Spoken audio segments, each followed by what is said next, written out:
It's match day, and that means we go for a press conference where Mikel Arteta tries as he can, at his best, to not tell us anything. This is the Arsenal Transfer Show.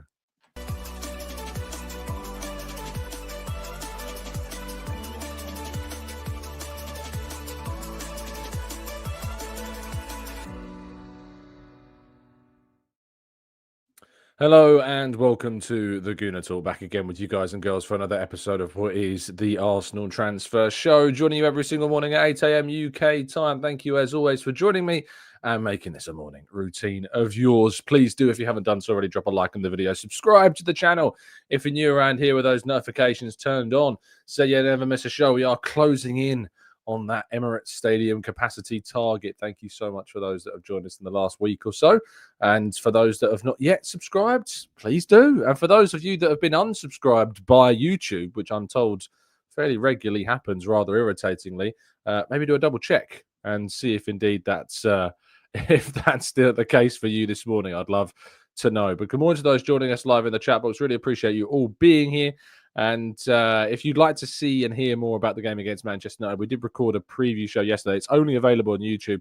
I listened back and there was a couple of audio issues, so I've not uploaded it to the audio platform. But if you want to go and give that a listen, it is on the YouTube side of things. So go and give it a watch over there. Right, let's jump to the chat box then. Black Shine, Peekahoo, good morning to you. Matt G, Maximius, Damien, James, Paul, Stephen, Grantley Poo, Steve, Jamil, Ismail, Glenn, Martin, Arasilki, Carlton, Olawale, Lee, Amira, Tabani, Conde, Z. We've got Chima and Mark and Barry and Wilson. Good morning to you all. Thank you as always. Oh, and I see in the chat as well.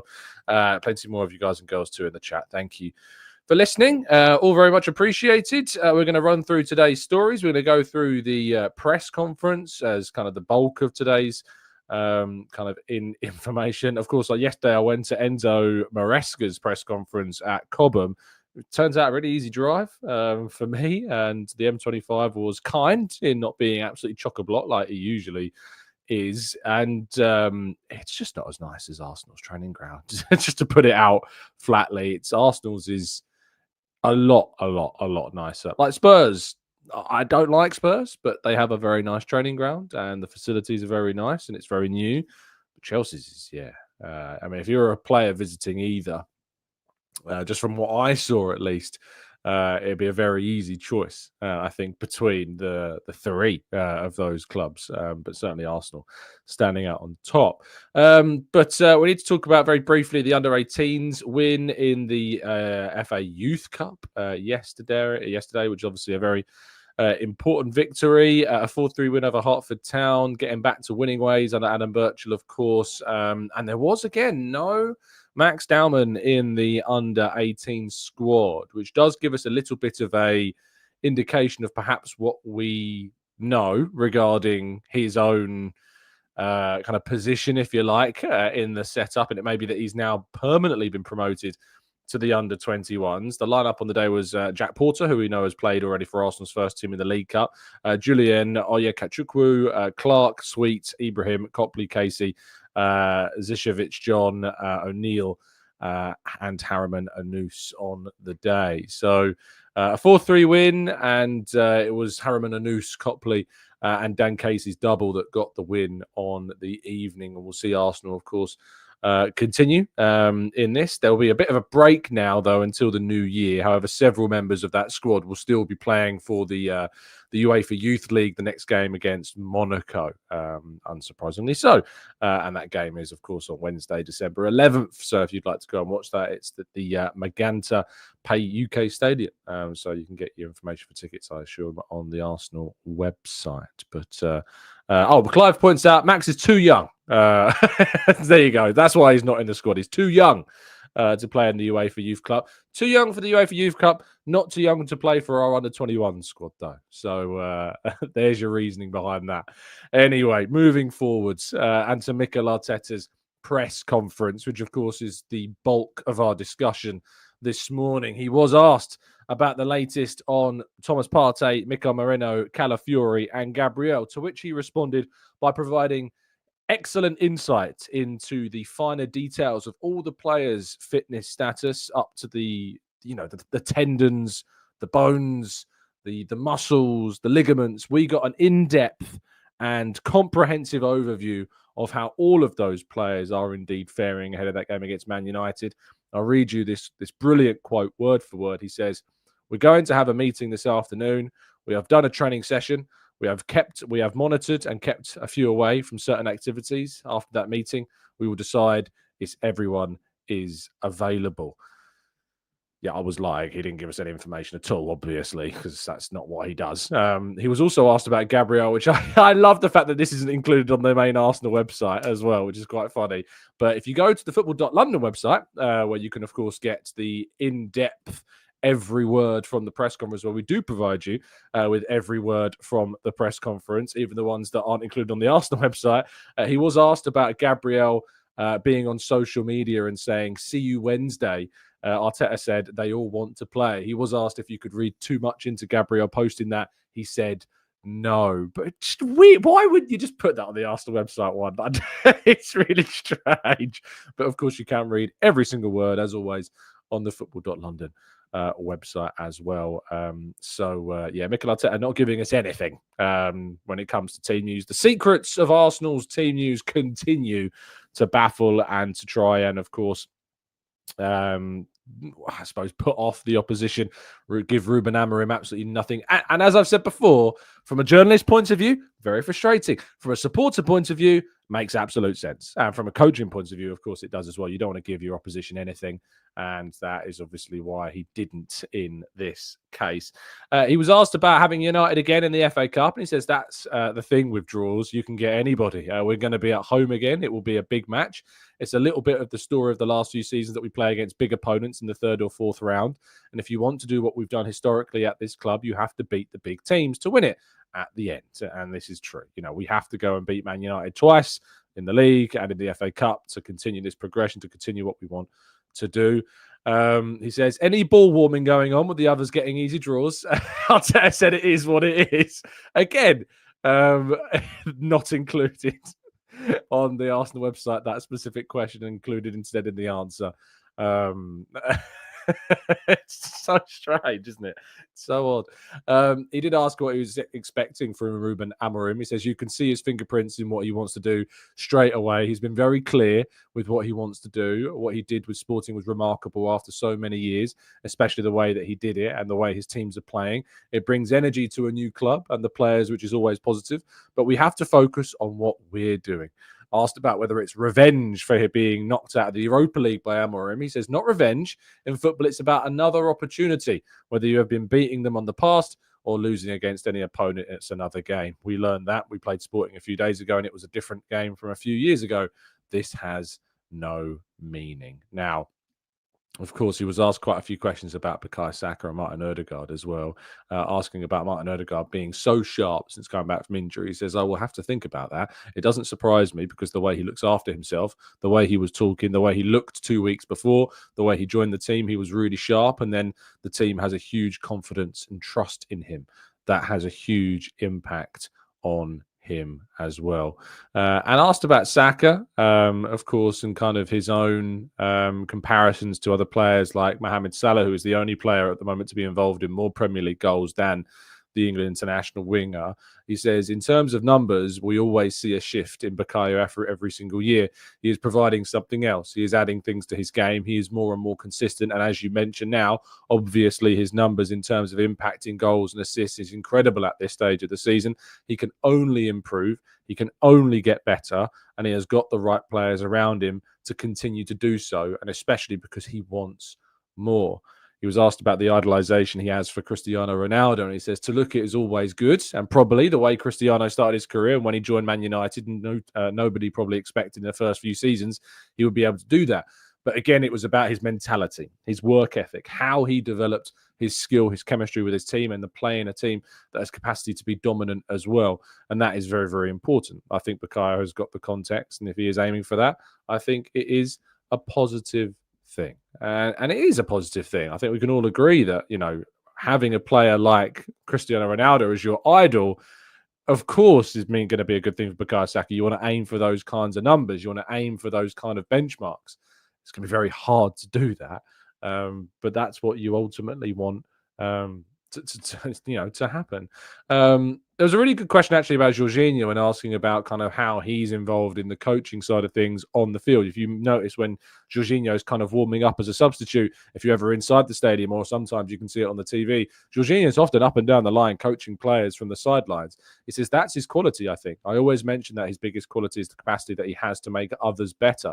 Last season, it was the same. At the start, there are less games. You don't play that many midweeks, and he had less time to play. I always told him, be ready because the time is going to come that we were going to need you. And there's not going to be any notice in 1 week you're going to play. It's going to be you have to play now or you have to play tomorrow.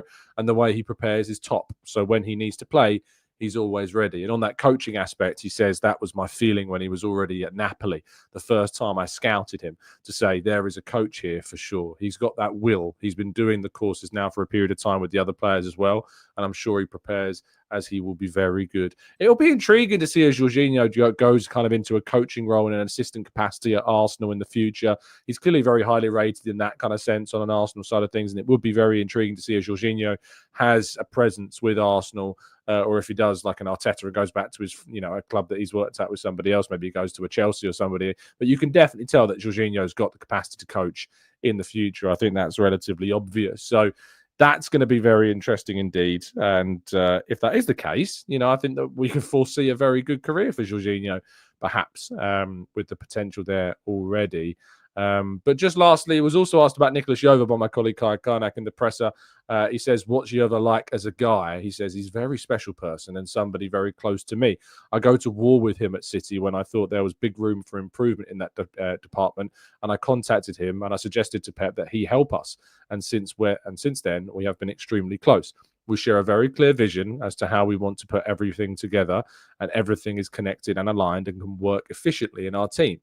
And there are a lot of people at the club who puts in a big effort and thoughts and hours into it. But for sure, he is someone that is very important to the team.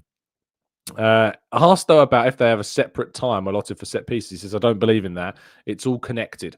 We work in a way that's very close to the game. So training sessions perhaps detailed and outlined as in how a game might develop as well, which is very, very interesting indeed. And that brings us to the end of that press conference and the end of part one as well. So sadly, not any kind of specific details on player fitness or player availability. I can see people asking me in the chat box what my thoughts are. If Mikel Arteta's giving us nothing, trust me, we haven't got any information at the moment. And it's also, I guess, in a good way, good that we don't have anything. I think that we've crossed into a world where, there are certain accounts on social media that were getting quite a lot of appreciation at times for, providing team news and insight before games. But I think we've crossed into a period now. We've seen kind of backlash against a lot of accounts for providing team news many, many hours before the games kick off from Arsenal fans. And I think that's a good thing to a degree. You don't want to see the abuse. I don't think that's fair. But I certainly think the scrutiny of individual accounts trying to give information out about the team news, hours and hours and hours ahead of kickoff or maybe a day or two before, and that obviously being of an aid to our opponents and giving insight into the opposition. It's something that I think that obviously us as journalists have picked up on. Mikel Arteta has been asked himself about this in press conferences. He's talked about the importance of keeping the opposition and us as fans and journalists guessing as well. And I think that we've crossed into a period where once it was kind of you were lauded for having that insight and getting that little inside scoop about team news. I think now we've crossed into a period where if you do it at a certain level and you give the opposition a bit of an edge, an advantage by, leaking team news, that it's actually more scrutiny towards yourself than there is support. And I think that's probably fair at this moment in time as well. Right, let's go to part two and your questions and the advent calendar right after this.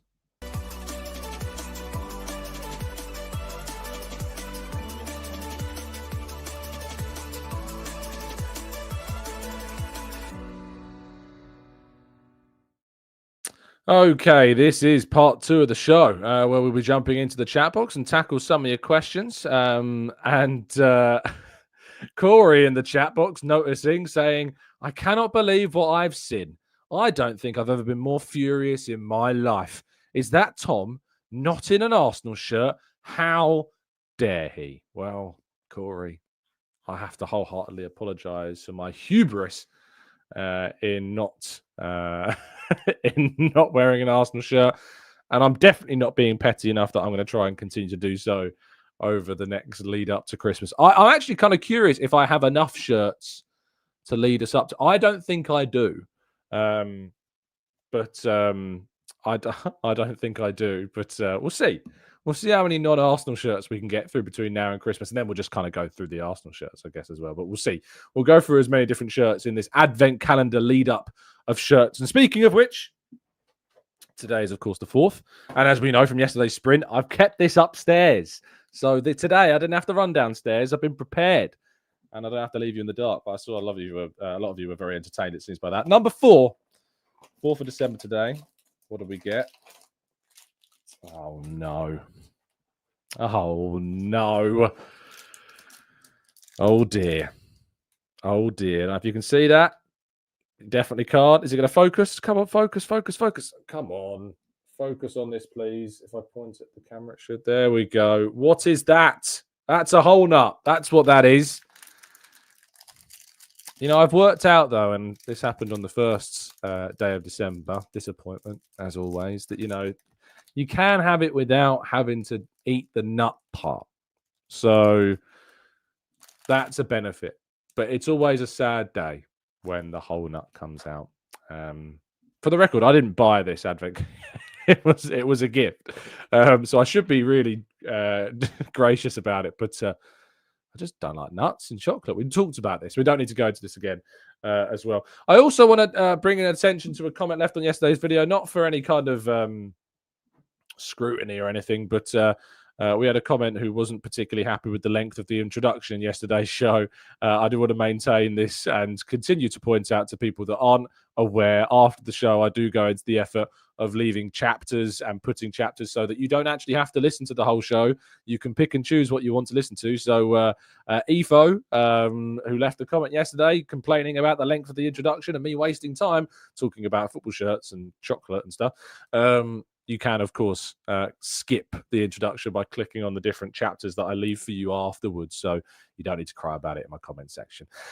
Corey says, I love seeing the cool kits from obscure teams. Did you ever see the Bob Marley kit? Yes, I did, because on my stag do, one of the themes was on my stag do that everybody had to wear football kits. I was dressed up in, it wasn't like an official kit. It was a pink shirt, green socks, red shorts, goalie gloves, headband, armbands. It was, and I had to wear it all day. Like it weren't great. But my father-in-law bought the Ajax kit at the Bob Marley theme. And that was the shirt that he wore for the stag do, and he continues to wear it at walking football training. So yes, I have seen it. So I haven't got it, but people in my family do. Right, let's get into the questions then, shall we? And tackle some of your thoughts on probably today's game, I assume, but anything else as well. Alexander says, morning, Tom. Trossard's 30th birthday today, so I'll be predicting a 3-0. What about you? Also, do you think that he'll start, or will Martinelli get the pick? I think Martinelli will start today's game. He was fully rested, of course, the weekend against West Ham, and I think that leans into him being the most likely pick for this game. I think it would be the most likely thing is to see Martinelli start this one on the day. But yeah, well, we had a lot of predictions in yesterday's preview show. I think I said 4-1 was my prediction. Roy says, Tom, what's your opinion on Southampton's Tyler Dibbling as a target in the summer to provide young competition for Saka, especially if he is, of course, injured? Dibbling, of course, the 18-year-old's very young player, but impressing already. He's played majority of games for Southampton this season, picked up 15 appearances in 867 minutes. He's got a goal and 2 assists so far, mainly as a right-hand side player, and is left-footed as well. So he's got kind of that inverted nature to him. I think it would be a big ask for Arsenal to go in and sign an 18-year-old to be kind of the backup to Saka. But we're talking about Ethan Nwaneri as a 17-year-old being the backup for Martin Odegaard at the moment. So I guess that's when it is so difficult to try and find a player to be an understudy, a competitive option. you can't go down one or two routes. You either go down the younger route and add a young profile, or you add an older profile that understands, of course, they're not going to get as many minutes, but they've got that experience. So, yeah, I think there's definitely talent and a very impressive player there. But whether or not he's the right player to be the backup to Saka, that's a big ask on a very young player still. But maybe a player, of course, that still gets a lot of links. And we're seeing Adam Wharton, of course, of Palace, only 20 years old, being linked quite heavily to Arsenal as well. Chris says 100%. I think Tom's next shirt should be one of the Japan anime shirts with Tommy Asso on the back or something. So it's still Arsenal related. I've not seen them. You'd have to send them my way. Trevor says it still amazes me what annoys some people in life. It's just so short. That's what I think. Like, that's what I think about kind of when we do our match reviews. We'll win a game as we did at the weekend, 5-2, and some people will leave a negative comment as their first contribution to the chat box, and you're like, really?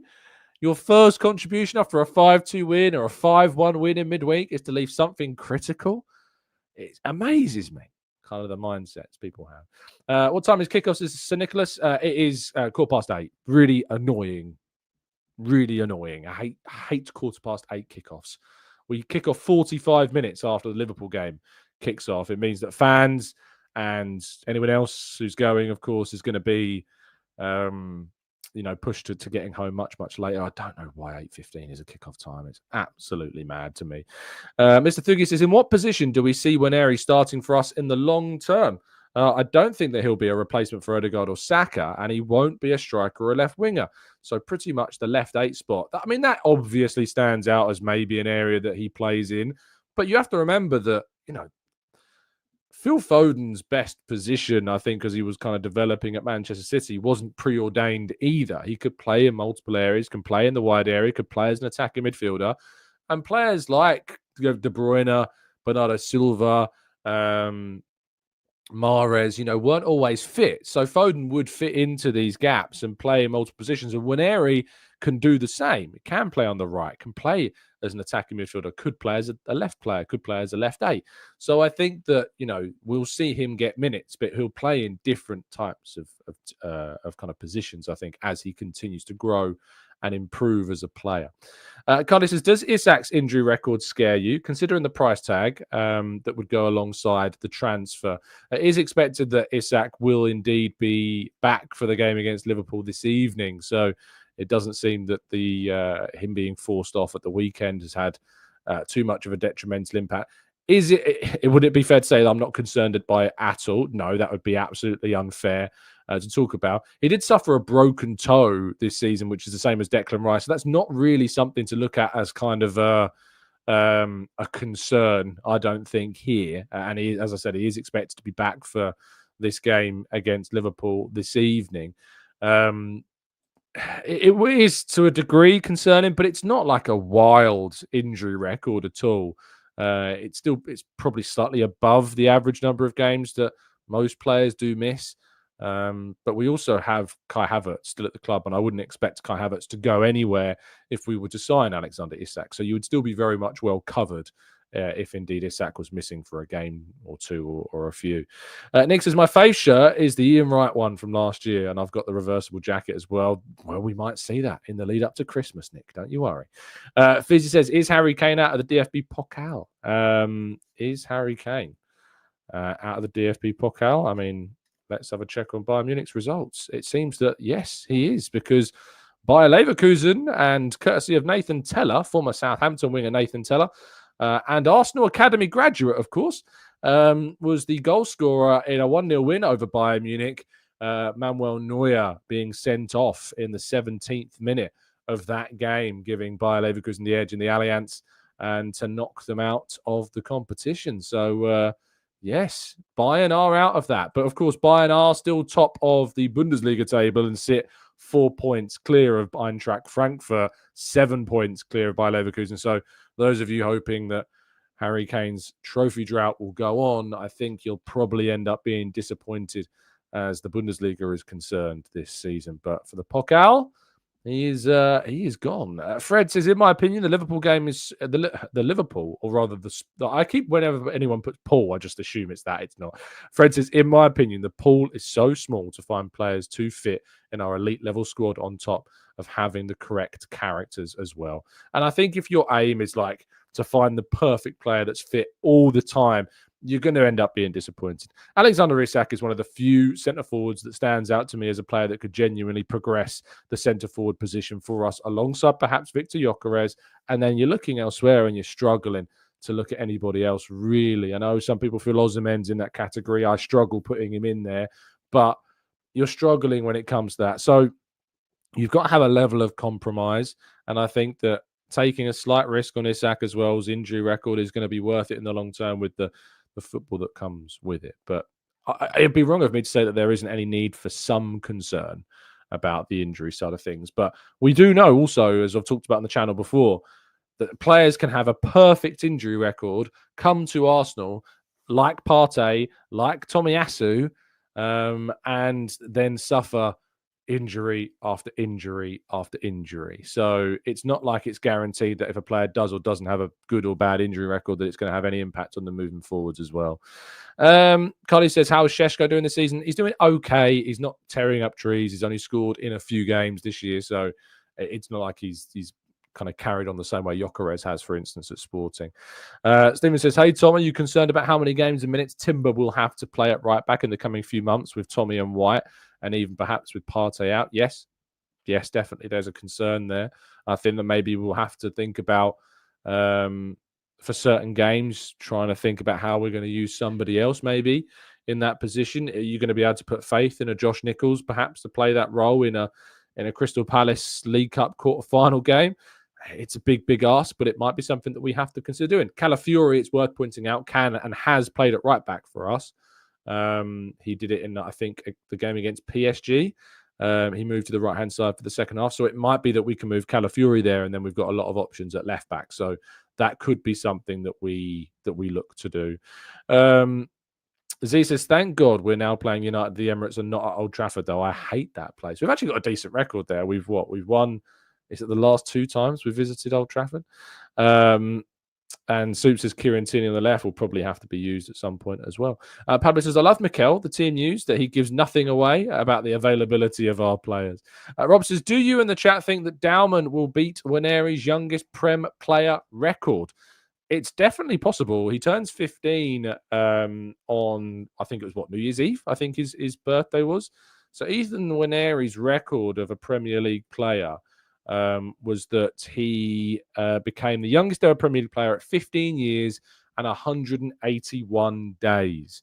So halfway through, so that's June. So we've got around 6 months. If Dowman was to make a Premier League debut between now and the end of the season, he would break that record. I did see an article, very well written article by a good friend of ours of the channel, Isan Khan at the Mail, yesterday, who put together a piece surrounding Max Dowman and kind of his progression, also the openness perhaps to Arsenal and Arteta in using him as potentially a first-team player who could even make the bench for some games. So yeah, it's definitely possible. We are very much trying to showcase a pathway.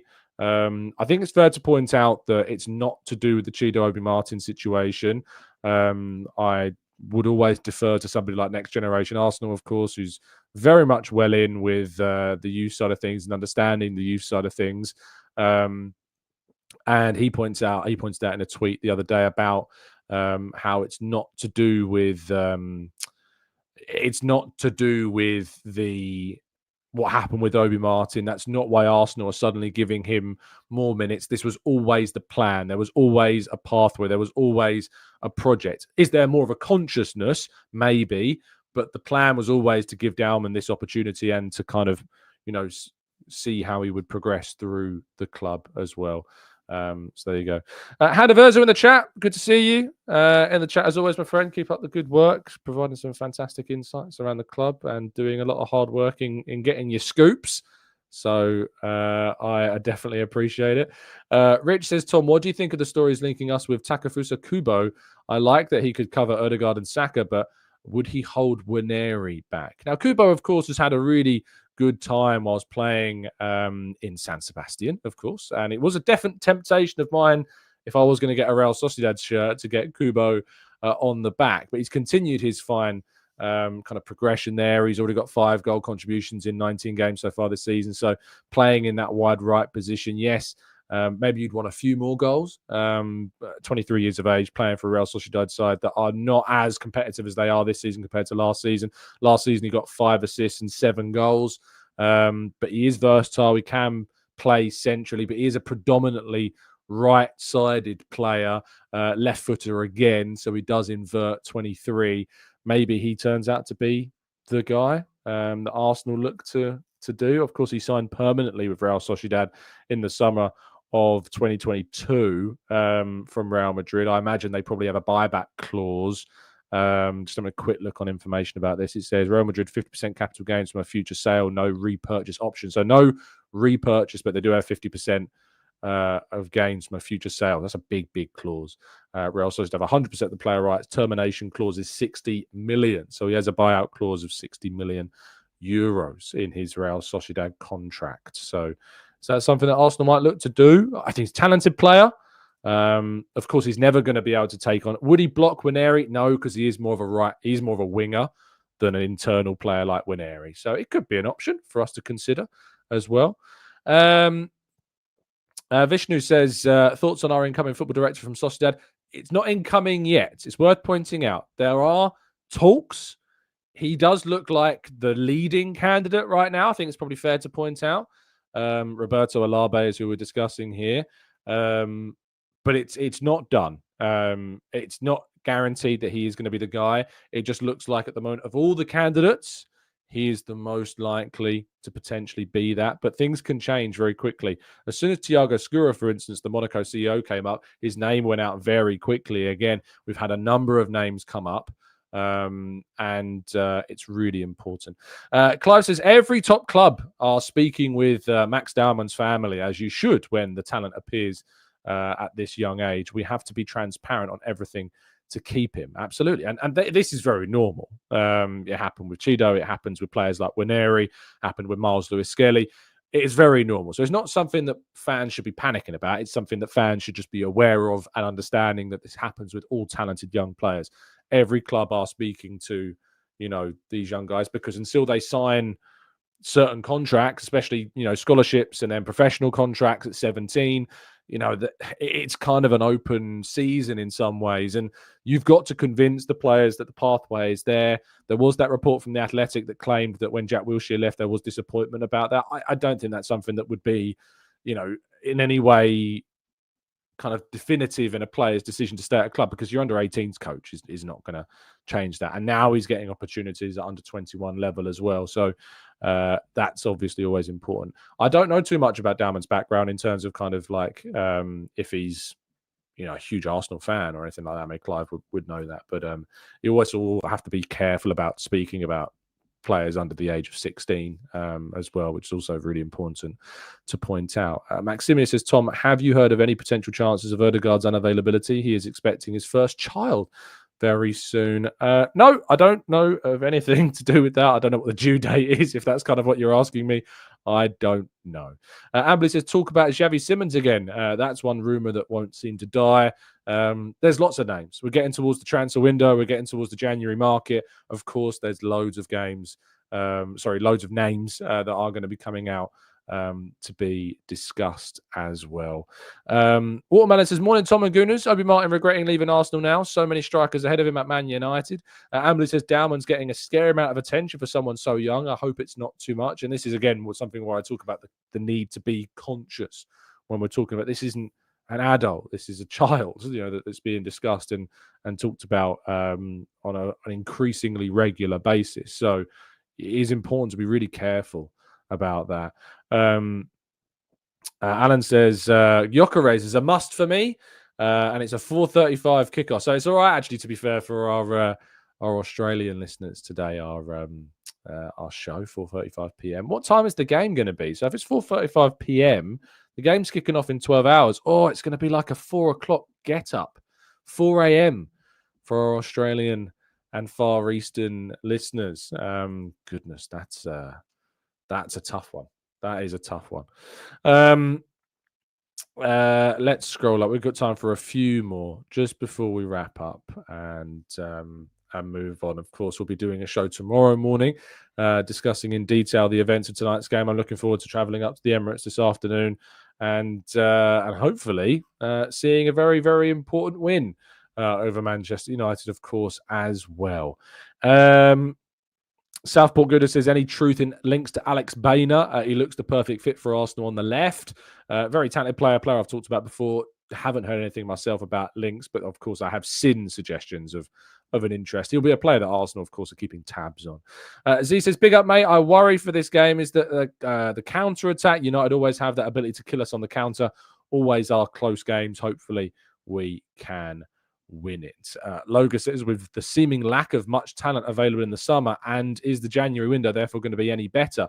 Will City try and mop up the best players? I mean, City are going to be active. I think that's probably obvious. I think Zubimendi's name will be coming up a lot in this winter window. The obvious answer to it is probably no. It probably won't be much better than the summer window in terms of obvious talent, because January is even harder than the summer window to get transfers done. So yeah, that's always tricky. And LFK says, any injury updates? LFK, I wish we could. I wish we could give you something. In some ways, I wish that we don't. I'm glad that we don't, because obviously also we want to be kept in the dark to a degree so we can keep Manchester United guessing. So yes. And Nikesh says, is it a priority to replace Edu?